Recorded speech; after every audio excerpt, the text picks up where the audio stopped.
Hello, Ben. Shalom, Chezi. How are you? I'm good. How are you doing? Just lower the AC. Hello, sir. How's it been going? Thank God. It's a little, just talking to my wife about how it seems like for the last 8 months, 9 months, it's just sort of like life is sort of in pause or like sort of in slow motion. Every day is like a little more stretched out. Mm-hmm. And every day there's like a new situation and a new issue. So it sort of feels that way. Today was like a day that I was very aware on Sunday. If people don't know, rockets were shot. Well, rockets are being shot every day, but rockets were shot further in. I mean, up north, but closer towards the center of Israel. It actually fell right where I was staying on the day before on Sabbath, like in that area near Tiberias. Mm-hmm. And my sister's up there with her new twins and the family, so they're all in like a safe room. So it's and every day we continue, and we're still joking around on the family WhatsApp group. Yeah.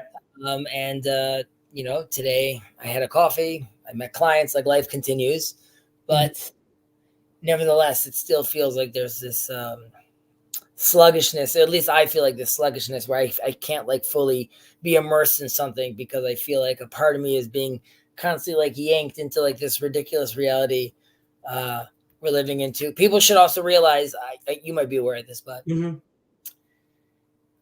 courts in Israel for the last 9 months, it was being kept quiet, but now it sort of came up in the news where there were 3 Israeli individuals, civilians, that were detained and then also arrested for a while, now released to house arrest for murdering terrorists. I know that sounds like crazy, but that's what they were. That's where they were being accused of. And the only reason the army knows about this is because these civilians, heroes, that realized that the army wasn't responding, went to go protect civilians, saved soldiers and policemen. Mm-hmm. Once there were wounded policemen there, they used their guns to stop the terrorists and kill the terrorist, and then they gave those guns back to the police and their information, told them what happened, and also brought the cops back. Yet somehow this information was turned on its head. So if people are worried, if Israel's like, are we looking at ourselves? The answer is yes, and it's sometimes to an absurd degree. So these are things that sort of make you wonder, like, where's the orientation over here, right? Like, we still have a war going on in the front. How is there time to be coming after people like this? So on that end, it's quite depressing. There's something exhausting about it, and also, I mean, the fact that it's been a good word, stretched out for so long. It's it feels like there are elements that are like, I think you said it, like things are put on hold. Like you can't really make plans for certain things, or even at least in your mind, because of all this stuff. Right. You never fully commit. And I feel like that also seeps in. If you could say like the corona period sort of changed friendships and relationships and circles people had, because it sort of forced you to really focus on the closest and the dearest. And, it sort of changed the dynamic. Having like the concept idea of like, I was up north just to illustrate this, I was up north for the weekend, and the safe room is in my in-laws' walk-in closet. We converted the safe room into a walk-in closet because usually it's not really an issue. Now, over the weekend, I had my two of my brother, my sister, and another sister, and all their kids. So there was like 30 more, actually. There's a lot of us all together in this house. Yeah.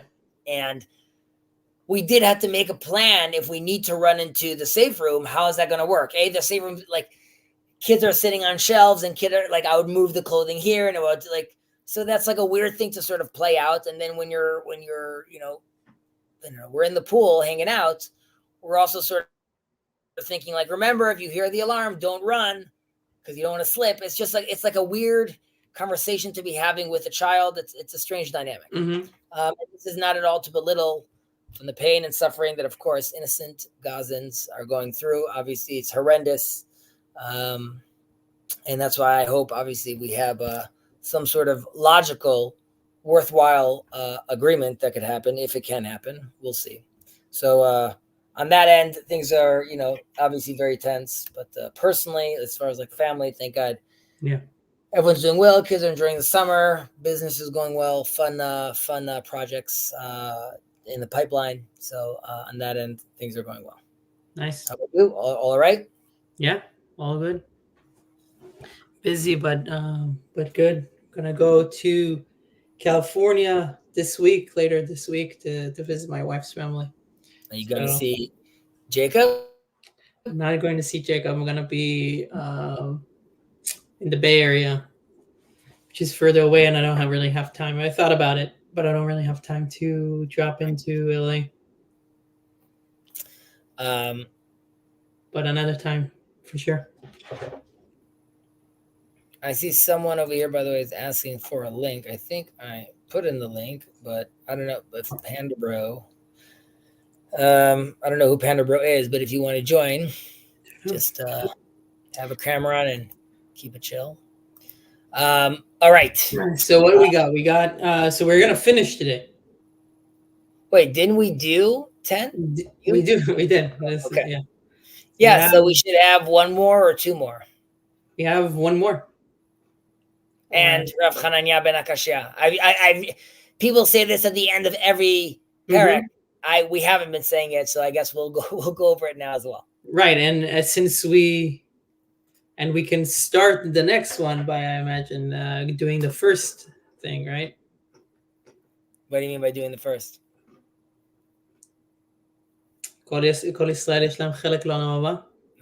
Exactly.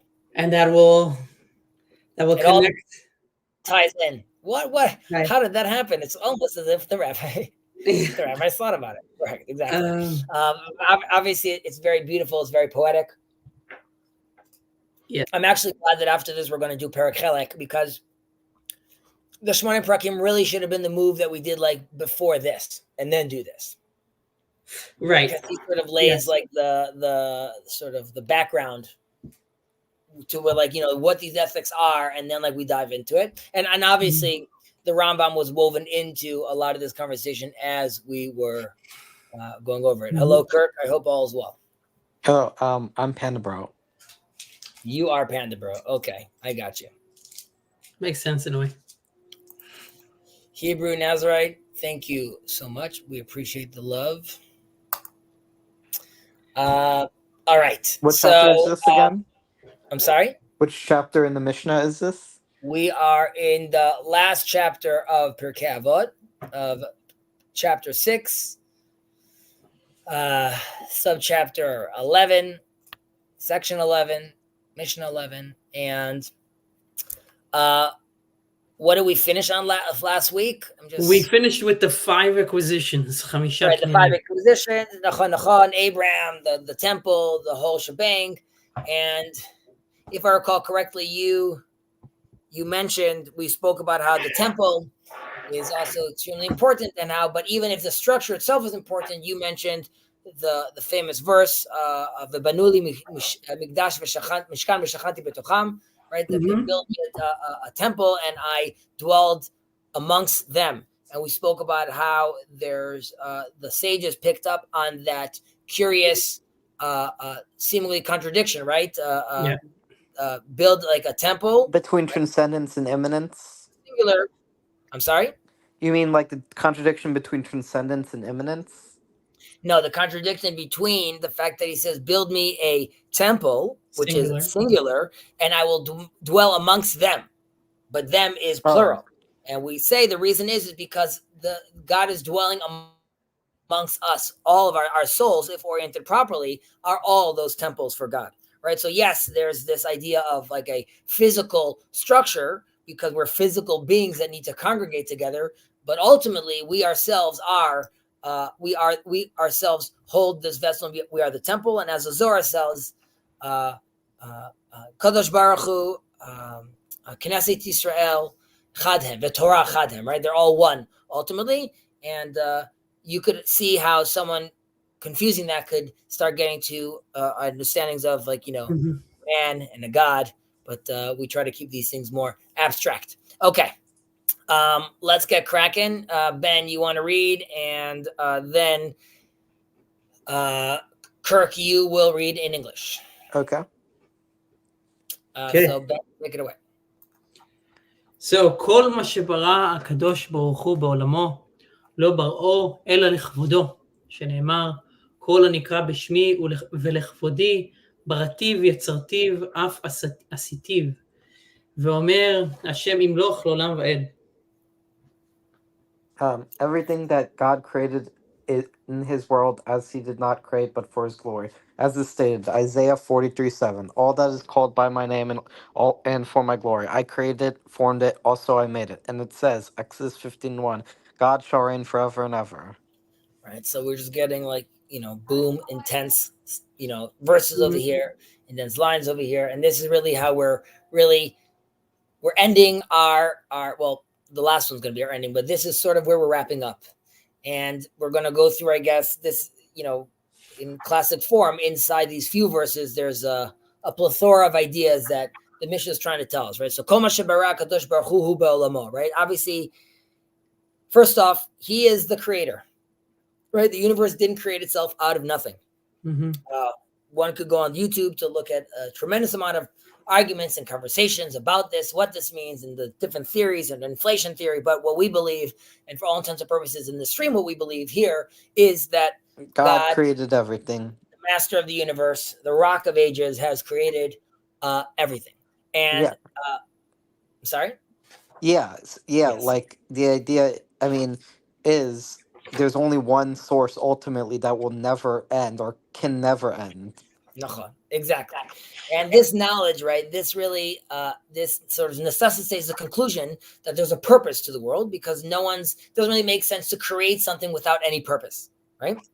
And of course, only God himself could then tell us what this purpose is.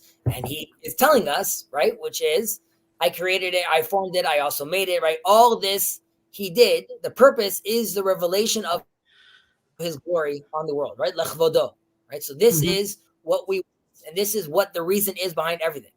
But obviously, when you ask, how is this purpose implemented, right? How do we actually implement this practice on the ground? Now, I guess to talk about this, we mentioned this in the past, but this is of course relevant here as well. There's creation is divided into 4 different levels. There's a few other levels, some say 5, but this is sort of in the book of Kuzar. You could see this, which would be, let's say, the inanimate plant, animal, and human, right? And each group over here is really striving to rise and advance towards the next level, right? So the inanimate is like the lowest level, and it elevates into plant, right? Which the plants nourish from the inanimate, right? From the soil, from the water, obviously like photosynthesis, light coming in. So it's really giving its essence to the plant. And that's how the inanimate, right? Just like the water, the sunlight, it gains life through this other plant, right? So that you could see it phase shifting.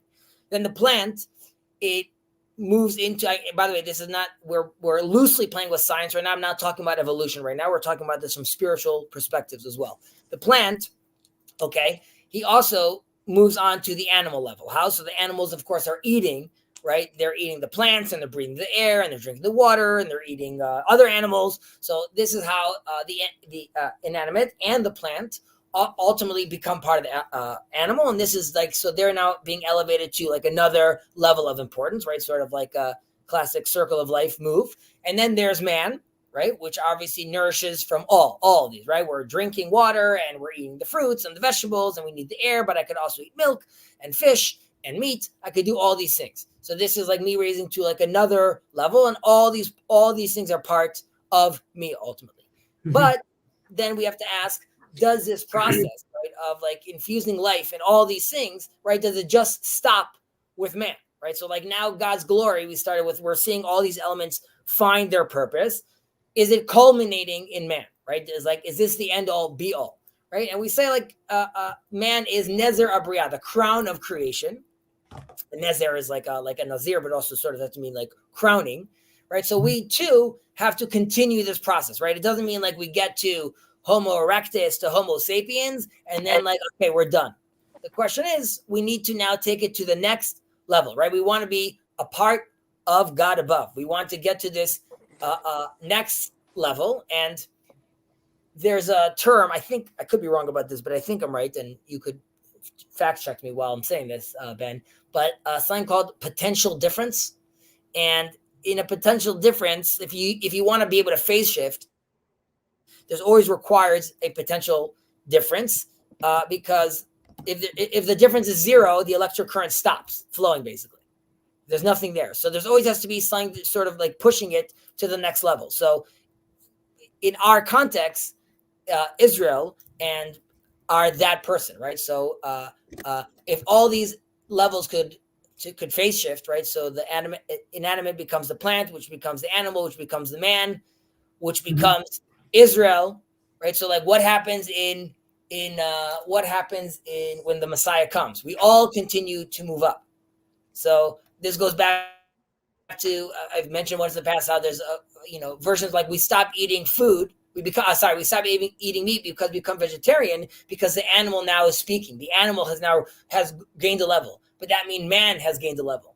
And with regards to, let's say, the Gentiles and Jews or the Israelites, right? So we are a priestly class, but then everyone else becomes a priestly class. So we continue to phase shift, constantly moving higher and higher and higher, all of us together. We are just the point of orientation, right? There's that potential difference that's needed to be able to make these things keep on moving forward, right? So it's not that it's better. It's more from like a technical term. It's required for there to be a potential difference. In our case, as we believe, it is Israel. So before I continue going on with, let's say, what's distinguishing man, some thoughts, because that was a lot that I just dumped out there and I'm thinking about it myself right now. Well, so after, so if the Jews are now a priestly nation, what happens after the rest become priestly nation? What did the Jews become after that? You're right. I mean, what do we become? I mean, what higher level is there above priest? I mean, it's first of all, there's the righteous in Israel, right? The leaders, they're the priestly class, and then there's there's the priest. But then you would hope, and we hope that as we all learn more, as we all orient ourselves more, all of us could then be considered priests. And if all of us are considered priests right now, then the people that are more righteous than us are at a new level. What is that level called? I can't tell you. That level is called getting closer and closer to unification with God, ultimately. It's closer and closer as we move higher and higher and closer towards sitting and basking in the radiance of God's Shekhinah. Again, I'm using that term because we don't know. We don't know what that means. And as far as what Rihalman talks about, we hit this level of prophecy, and then again, it moves on. Yeah, that makes sense.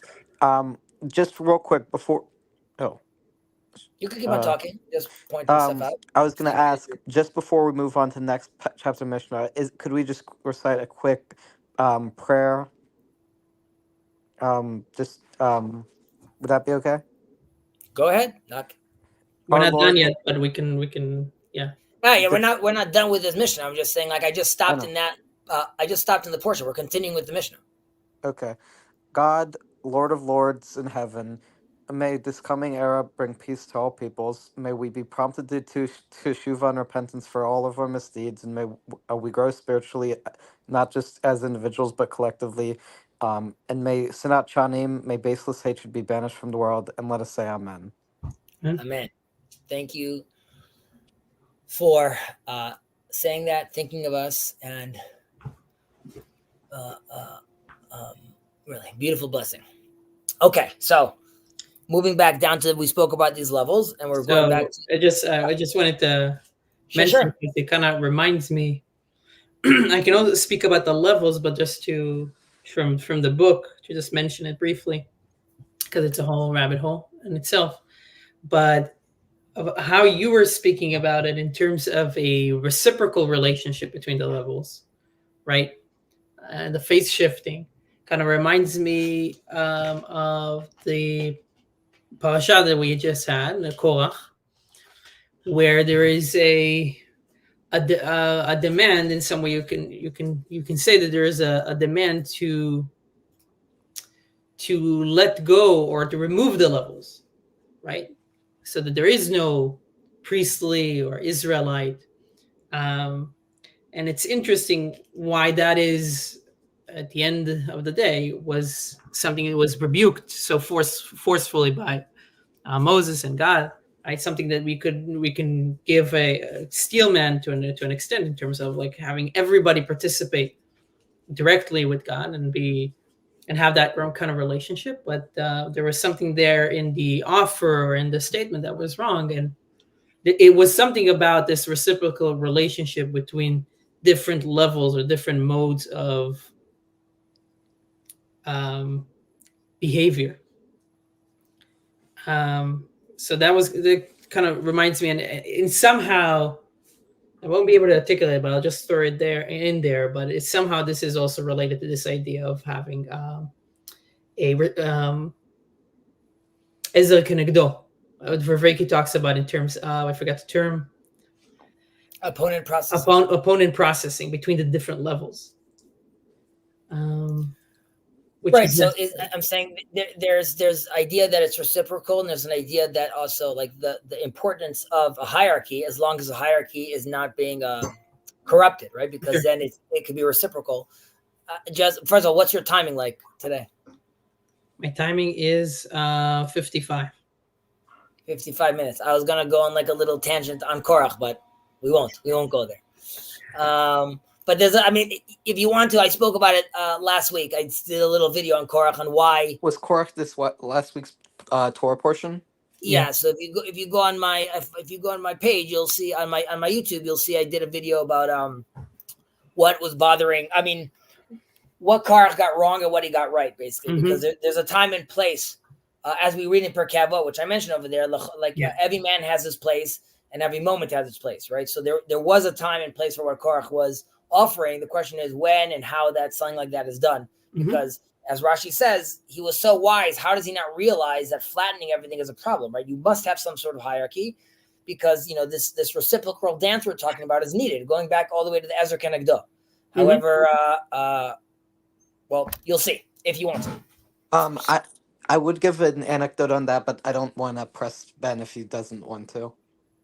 Let's move forward. If we see we have time in the end, we'll anecdote away. Okay. Yeah. If there's time, there's time. Okay, so we just spoke about the levels. Okay, so we still need to ask, what is distinguishing man, though? Like, how is he different ultimately? Like, we skipped ahead by saying, like, we're Israel. We've had these conversations many times, but as far as the context of the mission that we're talking about, and God made all these levels, so why is he better, right? Obviously, like, cheetahs are faster, dinosaurs are stronger, right? So, like, man as far as like a creature on earth, what's so special about him? And of course, what's special about him ever since Eden is our knowledge of discernment, right? The way we can look at good and wrong. We have our good and evil. We have the freedom, so to speak. I understand that's a loaded term, but for all intents and purposes, we have the freedom to choose between two of these things. We could, this purpose, that power allows us to realize the purpose of the world, right? And I could choose good and to fulfill my divine role, and I could elevate the world towards its proper purpose, what we call tikkun olam, in its proper way. Or, of course, I could use those powers for the world's detriment ultimately. And this is hinted in the name Adam, right? Adam, Adama, right? So this has to do with the earth, which would mean that man could be purely materialistic and really just turning his physical body into nothing more than just like a physical thing that's part of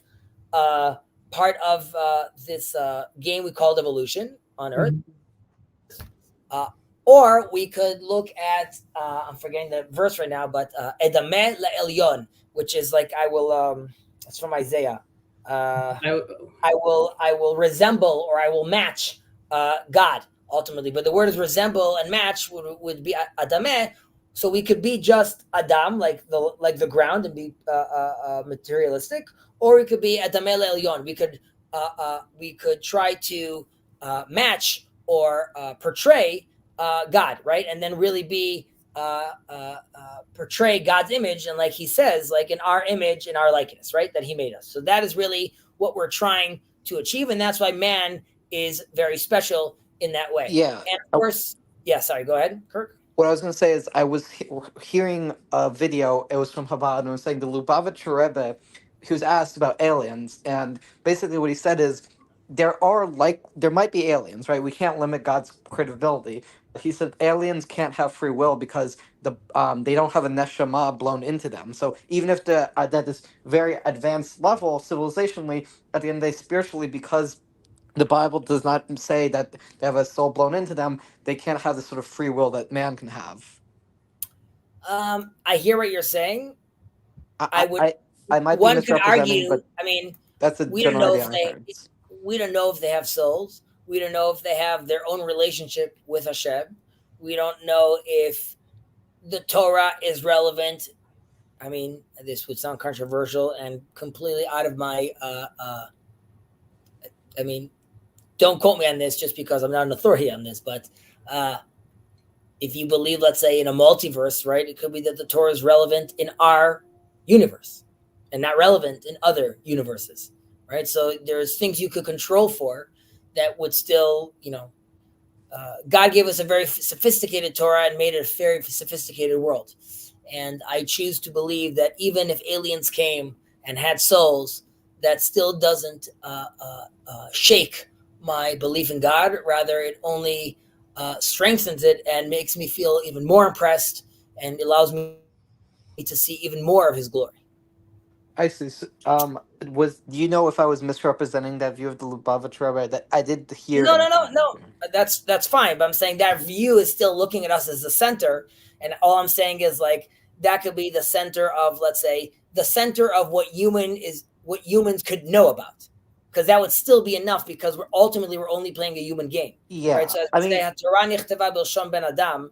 So like at some level, if we suddenly find free will particles, does it mean it doesn't exist? No, because there's no way of explaining free will particles to Israelites in the desert at that time. Yeah, you might be right. It's just I don't know. That was just what I heard, but I'm definitely not a Torah scholar. Do you know any other sources that talk about Judaism and its view on aliens? And its view on aliens, like old school sources? No. You have references towards like the golem, but I mean, you could be looking at AI if you want to be that kind of idea. They sort of talk about chimpanzees as like some other thing, but not aliens. Again, you could decide to look at angels and look at demons and try to work your way off of that. But again, that's we don't know what those terms even mean, and they're in our text. So understanding like what an alien means. Again, you could look at. There are many different levels of interpretation, right? Is Moses traveling through time when he goes to see Rabbi Akiva? Is Ezekiel's chariot really some sort of spaceship? Is the Sea of Reeds splitting because the Ark has like some sort of frequency powers? Like you could look at these at multiple levels of interpretation. The glasses I have on are Hashem, the Tetragrammaton, my Torah, and that is the tradition that man has for the last, for the last like 3,000 years, and obviously if you're going back to Adam, even longer. So like that is the game I'm playing. Do I think that? And by the way, you could see this when you have the epic stories of Gilgamesh, and then you have the stories of the flood. In a sense, Moses is retelling the story, but in the narrative that is seemingly theologically relevant now. So Are there other stories out there in the universe that can map onto this, but this is the way it's explained to us? Possibly, but our job is like we're seeing over here. We have a relationship with the master of the universe, and he gave us our Torah, his Torah to learn.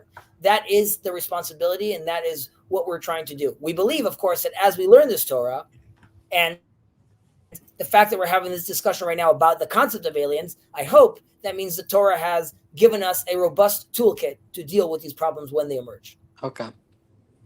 Right? All right. Lo bar'o ela lichvodo. Right? He did not create him only for his glory. So before I move on more than that, young God sent an alien because we were talking about aliens. And I would say when it comes to hierarchy, the stronger need to carry the weaker up the top. In society, the stronger strive to be in the top, which makes the structure unstable, which is why our Bible hammers nonstop. I mean, one thing it talks about a lot is the land in Israel and the land of Israel, right? The other thing it talks about all the time is the foreigner living amongst you, the orphan, the widow, and also lumps in the Levite many times. But the point is those first three is, like you're saying right now, are the weaker. And that is the focus. And that's why even the fringes we have, the dreadlocks you could see on the sides of our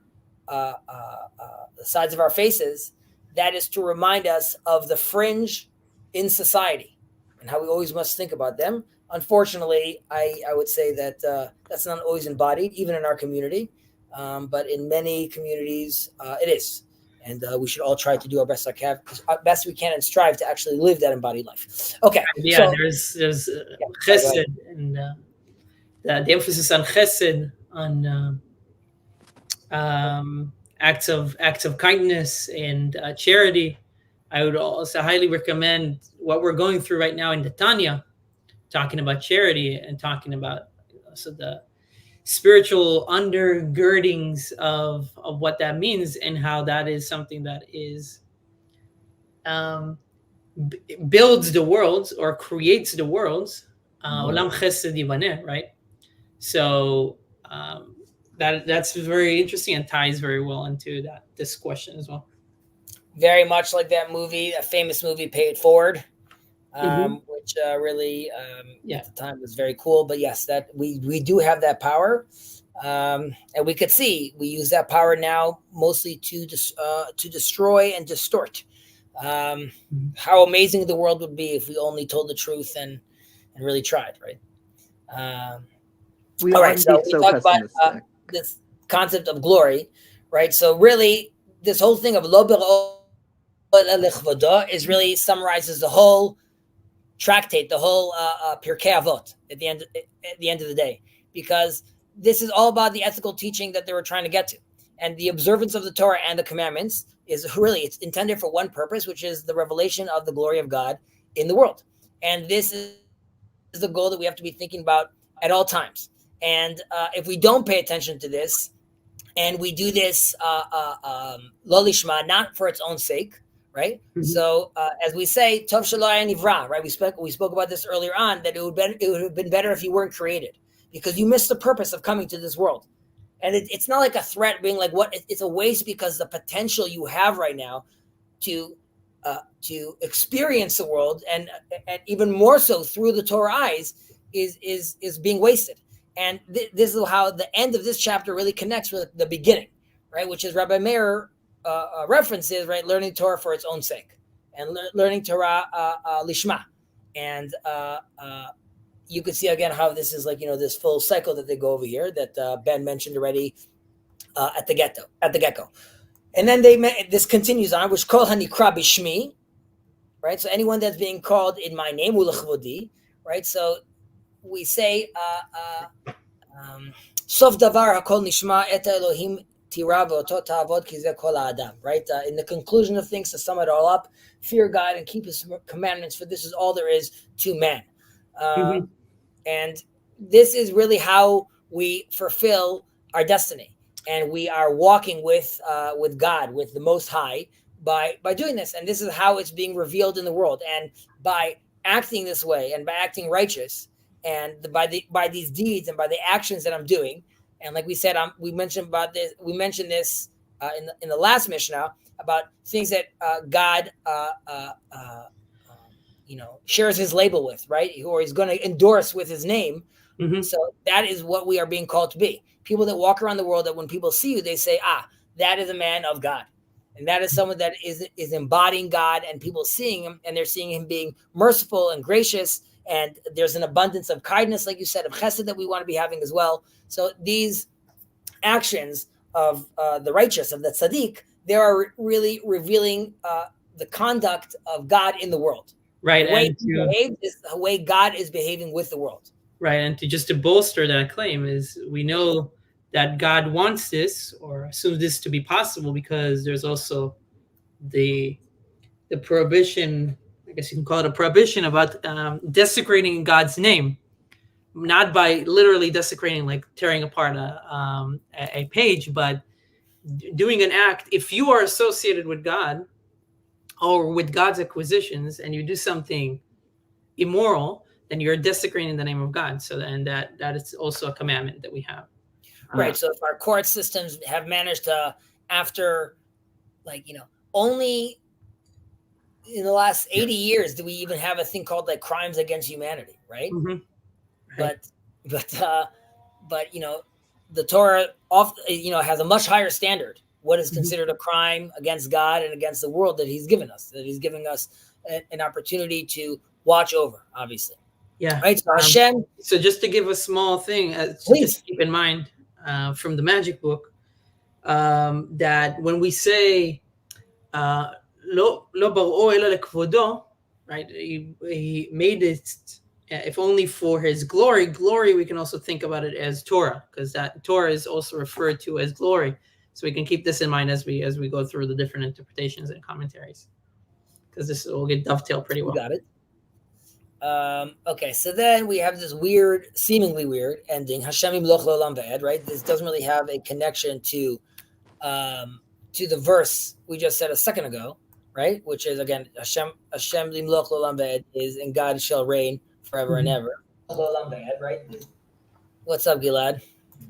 Hey, I figured I'd join you. You can go ahead. Sure, much appreciated. So, right. So why do we have, how is this connected to what we just said earlier? Right. So what really proof is this giving us? Obviously the Mishnah wrote this down for a reason. How is this stressing the fact that, the purpose of creation, which is to express God's glory in this world. Right. So how could we say that this world was created for his glory? Mm-hmm. And we could say that maybe you're talking about, the world to come, or the other realms, the upper realms of the angels that we were just referencing right now. So maybe God is revealed there. And we also mentioned in the last Mishnah about how his throne and the footstool, right? The footstool is hidden and concealed, right? So in this world, we don't see God's glory necessarily in every day, right? The temple has been destroyed, and the people of God were thrown out of their land. Even if we came back right now, you could say what Israel is dealing with right now, right? How is this an example of his glory, right? And if anything, I would say, we just spoke about this, Ben, you said of Chilul Hashem, right? Desecrating God's name in a sense, and two could be true. I could say from like a meta perspective, the land of Israel and the people of Israel, and even the state of Israel, I'm sorry, Jacob, are expressing God's glory. I could also say on the micro right now, it's a complete desecration right now. So like it's very, very problematic, but that's also why the sense of responsibility is so great, right? Because that is, and is also why there is destruction beforehand, right? We spoke about this, how the temple is an 8th day creation in a 7th day world, right? And we are still in that 7th day, and we have yet to manifest into that 8th day mode of being.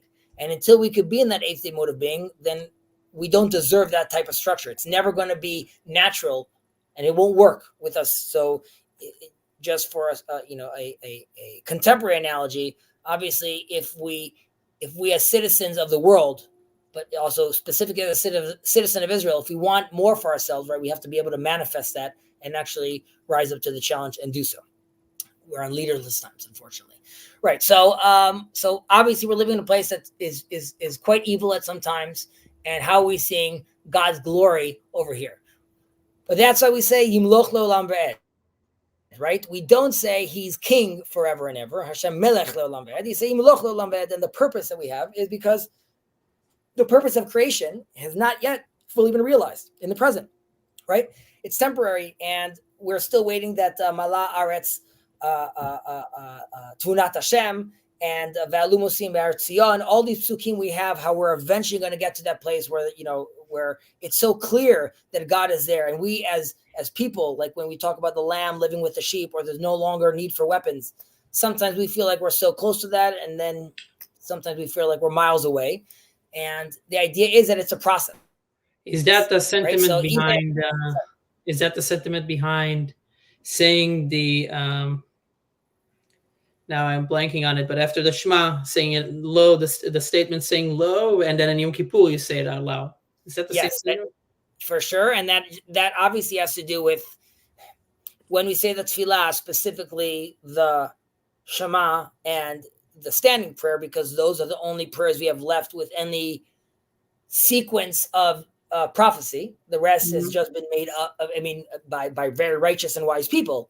But Nishmat Kol Chai, we have, that was adopted from Saint Peter, right? So like, if we were looking what comes from the prophets and what comes from Moses, still those, it's only the standing prayer and the Shema. And the Shema sequence is, first there's Yotzer HaMorot. First we meet God under the name Elohim, right? And the master of all nature. And that includes in it, we say Oseh Takol, but we know the verse really means Oseh Tara also. We understand that all these things in the natural world, cancer, disease, this is all part of Elohim.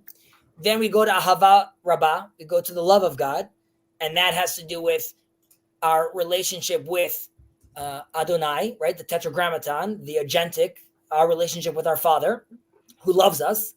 And once we prayed about two of those, we could now move into the Shema, where we unify God's name and say Eloheinu Hashem Echad, right? And the reason we close our eyes is because the cognitive dissonance, right, of that. It's very hard for us to look at two of those things together, right? And look at death out there and realize like this too is part of God's world. That's why we cover our eyes, and that's why, like you just said, there's a sequence of saying it a little quieter, but on Yom Kippur we say it out loud. Right. But I was sorry, but is there anything you wanted to say about that, or Kirk, you want to say something about that, or Gilad? Is there a reason why specifically Yom Kippur? The Day of Atonement, we have atoned for our sins.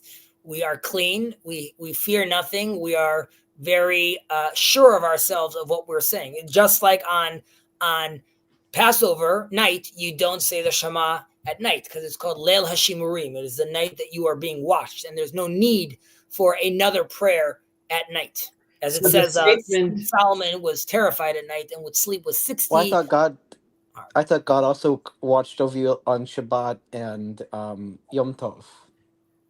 Well, he's always watching over you, and then we could, again, these are general terms, right? According to Maimonides, divine providence is happening only for very, very few people.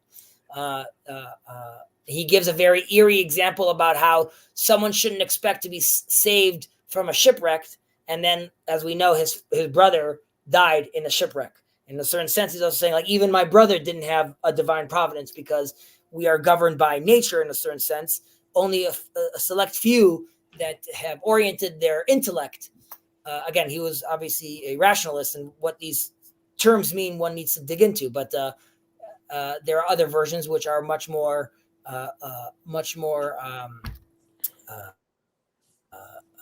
what's the word I'm looking for? Much more accepting of a narrative of divine providence, like at all times, at all things. Yeah, but the statement that I was just for clarification, the statement that I was referring to is a statement that declares God's kingdom on earth, right? So hence why on Yom Kippur that might be more relevant, or that's something to emphasize because we are so clean that we dare to say something like that. Like this is. Like now we can see God's kingdom on earth for that second after Neila, but so yeah. So just wrapping up this Mishnah, which going back to what we said, Hashem Yimloch Le'olam, right? God will reign and not be king because we're saying it's a process, and this goes back to sort of seeing God telling Moses, you can't see my face, right? You could only see my back, which is you're going to see me in retrospect. You're going to see me, through history. And I gave an example of Haman, or I started giving an example of Haman, where when he, when Vashti, Xerxes, Ahasuerus, his first wife, when she doesn't come and there's an advice to kill her and then bring a new wife, and and when he throws the dice, all these things, is he aware that he's actually putting into motion something that's ultimately going to mean him walking with Mordechai on a horse, exalting his name? And we have to realize how at the end, throughout entire history, do we actually see how God acts and how these things fall into place. And if we just take a little slice in time, it could be very dark. And sometimes we could see a slice in time and we could be very hubris as well. But we need to realize that these things, and this relates a little to what Gilad and I were talking about a few weeks ago, about how do we look at timelines, right? Are we looking at timelines as like a generation or two, or are we looking at timelines throughout like thousands of years? And like that allows me then to look at a narrative differently. Obviously, you could argue that, but there's many arguments, I'm sure, against that. But for all intents purposes in this context, that is how we being instructed and taught how we're supposed to look at the world and realize, as Mordechai tells Esther, "Revach v'atzalai yavam makom acher," right? He says, like, this is your moment to shine. Like, and who knows if like this was a moment that all like the stars aligned, so to speak. I mean, ironically, the stars aligning has to do something with how the Gentiles see the world, and the stars, or like those kind of luminaries, don't affect Israel, right? Because we're supposed to be able to forge our own destiny, right? We could escape fate. But he told her that if you don't do it, Esther, it's going to happen regardless, right? Regardless, God has a plan that will end up manifesting, even if it's not us, even if it's not now. And that's, we mentioned this a few weeks ago, which is the Gemara tells us that, when we accepted the Torah the first time in Sinai, we really didn't accept it properly because it was forced onto us. Kafalam har kigigit, right? God threatened that if we don't accept the Torah, he's going to drop the whole mountain onto us. So of course we said yes. And dropping the mountain on us could also mean, for all intents, if we believe that they are experiencing revelation at the highest level, right? You could say that, you no longer have free will. You just showed me all the cards. I get it. Like, you proved your point. You're the master of the universe. So like, can I even say no? And this goes back to also with Pharaoh, why God actually gives Pharaoh his free will by hardening his heart, right? Because Pharaoh is terrified. Of course he's going to say yes. God is trying to equalize it by saying, don't be scared of me. Talk to me the way you actually want to, but for another time. Back to us. The Gemara says that the Jews came and accepted through free will the Torah again after the story of Purim, because there they managed finally to look back and see, wow, if this manifested this way, this must have been true. And if it's true, then we are now going to accept this and buy in to this narrative. And with that, I believe we finished this Mishnah, but feel free to let me know if there's any other notes from your magical book. The only thing that, like a teaser that I can give, that we don't need to go into too much, but people can look at the Tanya for more info. But that it talks about how you can map on this statement of God. My name and my glory, I created it, I formed it, I also made it, to the Kabbalistic worlds, right? So you have Atzilut, you have Bria, Yetzirah, Asiyah. So you have the different Kabbalistic worlds, so you can see how this manifestation is throughout the levels and what that means. But obviously, so if anybody wants to dig into that, that's also something they can go into.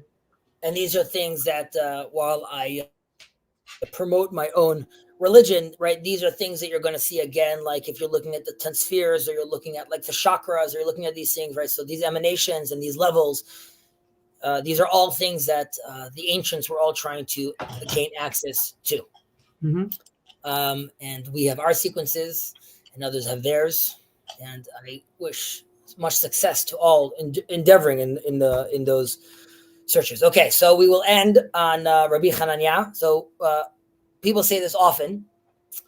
רבי חנניה בן הקשיא אומר, רצה הקדוש ברוך הוא לזכות את ישראל, לפיכך הרבה להם תורה ומצוות, שנאמר, אדוני חפץ למען צדקו, יגדיל תורה ויאדיר. Kirk, do you want to read that in English for us?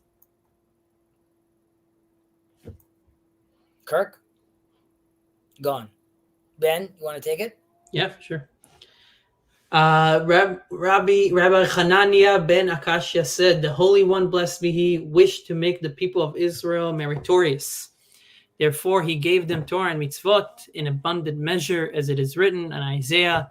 The Lord desired, for the sake of his Israel's righteousness, to make the Torah great and glorious. Before I move on, Gilad, I'm sorry, was there any thoughts you wanted to share? Not at this point, I think. No problem. Okay, so right, so really this is like we said, this is like in the conclusion of every part of Pirkei Avot, right? And we say that this is like where we have all these Torah, these commandments, these multitude of mitzvahs that we have, that they're there to benefit us, right, for our merit, and giving us this endless amount of opportunities to elevate ourselves spiritually, right? And the power is, if anyone that remembers Captain Planet, the power is yours. Right. So I used to love Captain Planet. So we really have the power. And of course, this does raise the question, right? So with so many commandments, is there not a very high risk of failure?